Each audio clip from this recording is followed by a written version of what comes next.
The smell near the bridge. The hot Florida sun hung low over the ocean.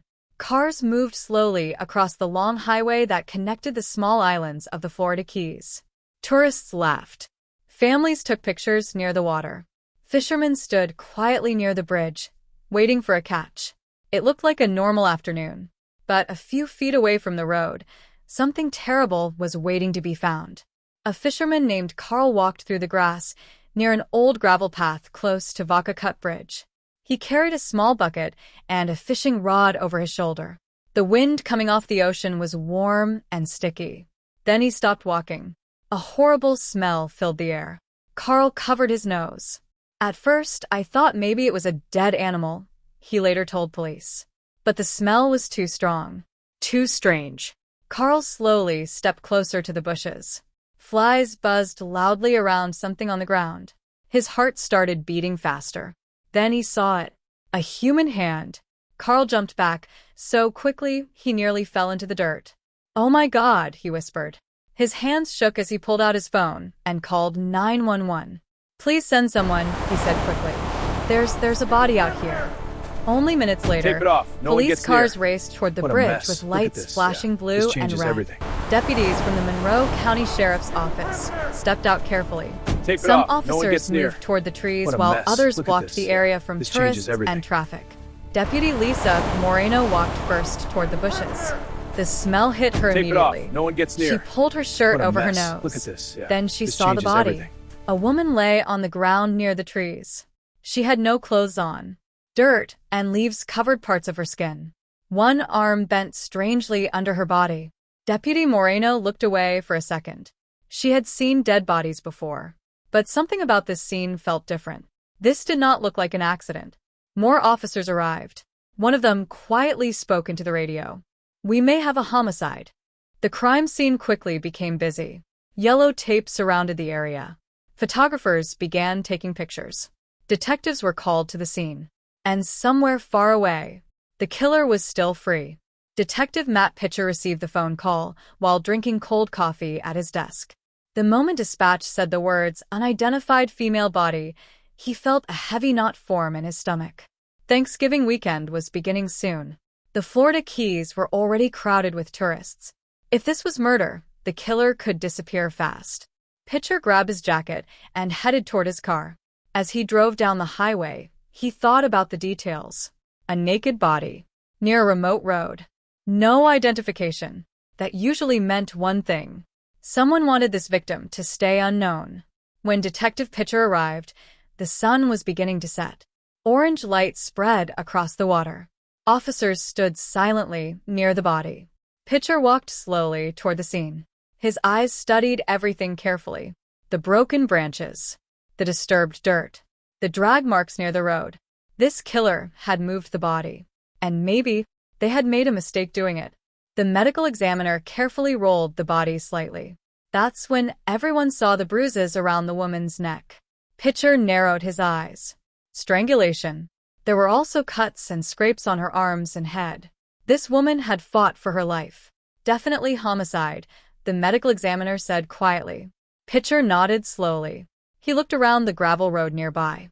Tire tracks. Fresh ones. He crouched beside them. The killer had driven here recently. Very recently. As officers searched the area, one deputy called out, "Detective, over here." Pitcher walked over quickly. Near a small broken tree branch sat a black piece of plastic. At first glance, it looked unimportant, but Pitcher picked it up carefully. It was part of a vehicle bumper. Fresh scratches covered the surface. The killer's vehicle may have hit the branches while dumping the body. Pitcher felt a tiny spark of hope. One mistake. That was all it sometimes took. Night slowly covered the Florida Keys. Police lights flashed against the darkness. Detective Pitcher stood near the bridge staring at the ocean. The victim still had no name. No wallet. No phone. No clothes. Nothing. But he knew one thing for certain. Someone out there knew this woman. And somewhere nearby, her killer was probably watching the news. The next morning, Pitcher started with the bars. In the Florida Keys, bartenders often knew everybody. Tourists came and went, but locals remembered faces. Pitcher carried a printed photo of the victim from the morgue. One by one, he walked into bars, restaurants, and small stores. Most people shook their heads. Nope. Never seen her. Sorry. Hours passed. Nothing. Then, inside a small bar near the marina, a bartender froze when she saw the picture. "Oh my God," she whispered. Pitcher leaned forward. "You know her?" The bartender nodded slowly. "I've seen her around." "What's her name?" The bartender frowned. I don't remember." Pitcher felt frustration rising.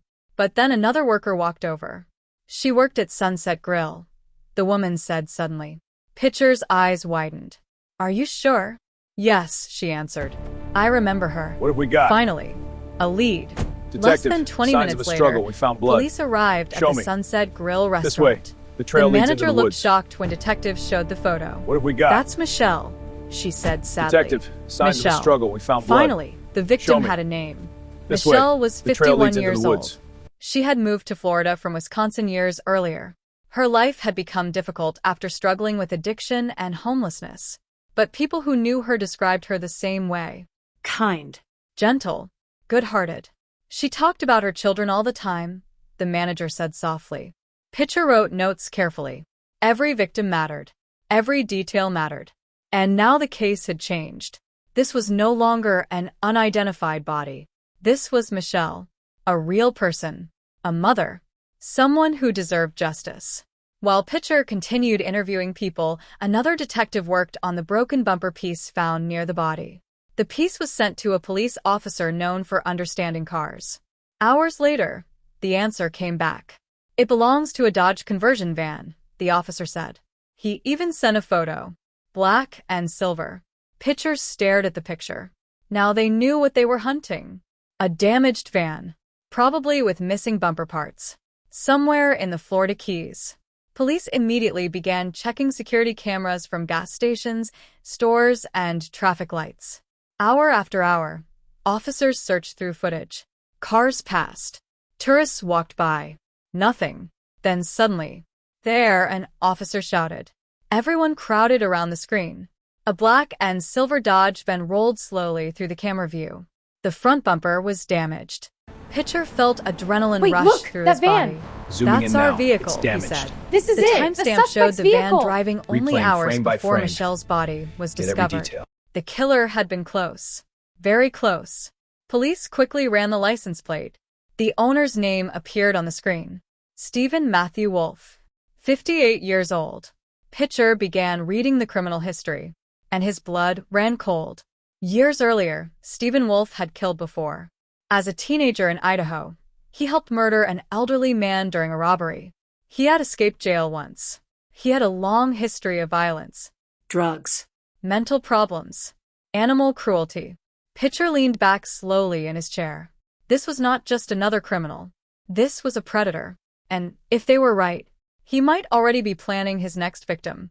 That night, police searched parking lots across Marathon, Florida. Restaurants. Gas stations. Shopping centers. The van had disappeared after being seen on camera. Pitcher feared the suspect was escaping. Then suddenly, over the radio, a deputy yelled. "We found it." The van sat quietly near a McDonald's parking lot. Dark. Still. Waiting. Officers surrounded the area carefully. Hands rested on their weapons. Nobody knew if Stephen Wolfe was armed or dangerous enough to kill again. Detective Pitcher stepped forward. His voice rang through the night. "Sheriff's office. Come out with your hands up." For a moment, nothing happened. Then slowly, the van door opened, and a man stepped out into the flashing police lights. The rain started just after midnight. Not heavy rain, just enough to make the roads shine under the streetlights. Detective Matt Pitcher sat alone inside his car outside the sheriff's office. He had not slept in almost 20 hours. Cold coffee sat in the cup holder beside him. His eyes stayed locked on the evidence photos. Michelle's body, the tire tracks, the broken tree branch, the black and silver van, and Stephen Wolfe. Something about Stephen felt wrong. Not nervous, not scared. Wrong. Most killers panic after arrest. They talk too much. They shake. They sweat. Stephen did none of that. He stayed calm. Too calm. Matt leaned back in his seat and stared at the ceiling of the car. "Why are you so relaxed?" he whispered. Inside the station, deputies moved through the halls carrying papers and coffee cups. Phones rang nonstop. Everyone in the building knew the case was serious. But Matt knew something they didn't. This murder felt bigger than one dead woman. Much bigger. Earlier that night, forensic officers had finished searching Stephen's van. The first deputy who walked out looked pale. Another officer stepped outside and pulled off his gloves slowly. Matt noticed immediately. "What did you find?" he asked. The deputy hesitated. Then he said quietly, "You need to see this yourself." Matt followed him into the evidence garage. The van sat under bright white lights. It looked filthy. Old food containers covered the floor. Empty bottles rolled under the seats. Did you see the van? Blankets and dirty clothes down the were street. piled everywhere. Which way did it go? The smell hit That way, first. towards the end of the Rotten block. Garbage. I saw Sweat. it. The driver Mold. was frantic. And something worse underneath it all. The smell of blood. Matt covered his nose slightly. Crime scene technicians photographed every inch of the van. Another officer carefully scraped dark stains from the floor. Matt stepped closer. The homemade bed in the back looked strange. It was built from wood panels and old cushions. One technician pulled back a sheet. Matt froze. There were brown-red stains underneath. Blood. Not a lot, but enough. A forensic worker looked up. "We found hair too." "What kind?" "Blonde." Michelle had blonde hair. Matt looked around slowly. Then he noticed something else. Women's clothing. Underwear. Several pieces stuffed into bags and corners. None looked clean. One deputy muttered under his breath, "This guy's a monster." Matt said nothing. He kept staring at the van, trying to picture what happened inside it. Trying not to. At 2:13 a.m., the lab called. The blood from the van likely belonged to Michelle. That changed everything. Now Stephen was directly connected to the victim. But Matt still needed more. A good defense lawyer could still fight the case. Stephen could claim Michelle had been inside the van earlier in the day. That alone would not prove murder. Matt needed Stephen to break. And he planned to do exactly that. Inside holding, Stephen sat quietly on the bench. His long gray hair hung over his shoulders. He looked tired now, but still calm. Too calm. When Matt entered the room, Stephen looked up slowly. "You back again?" Stephen asked. Matt pulled up a chair. "Yeah." Stephen smirked faintly. "You detectives never sleep. Neither do killers." The smile faded. For a moment, silence filled the room. Matt studied him carefully. Stephen's prison tattoos. His rough hands. His tired eyes. This was a man who had spent most of his life around violence. Matt knew pressure alone would not work. He needed another approach. So instead of accusing him, Matt changed direction. "You hungry?" Matt asked. Stephen blinked. "What? You want food?" Stephen stared for a second, then shrugged. "I could eat." Matt stood. "I'll get you something." Stephen looked confused as Matt walked out. That was exactly what Matt wanted. An hour later, they sat across from each other with cheap burgers and fries. Stephen ate slowly. Matt didn't mention Michelle. Not once. Instead, he asked about prison. Stephen talked carefully at first, then more openly. He described fights, gang members, years spent locked in tiny cells. "How old were you?" Matt asked. 15 when I went in." "That's young." Stephen nodded quietly. "I was stupid." Matt watched him closely. Stephen wanted to talk. Not about the murder. About himself. That was useful. Very useful. People trusted those who listened. And Stephen clearly wanted someone to listen. As the night continued, Matt slowly guided the conversation. "Ever regret it?" he asked. Stephen stopped chewing. "All the time." "The old man you killed?" Stephen nodded. Silence again. Then Stephen spoke softly. "You do bad things long enough, it changes your brain." Matt stayed quiet. Stephen looked down at the table. "You stop feeling normal." Matt leaned back. This was the first real emotion Stephen had shown. Not sadness. Not guilt. Loneliness. And lonely people talked. Meanwhile, deputies across Marathon continued checking security cameras. gas stations, Bars. parking lots, restaurants. They mapped the van's movements hour by hour. One deputy rushed into the office holding printed images.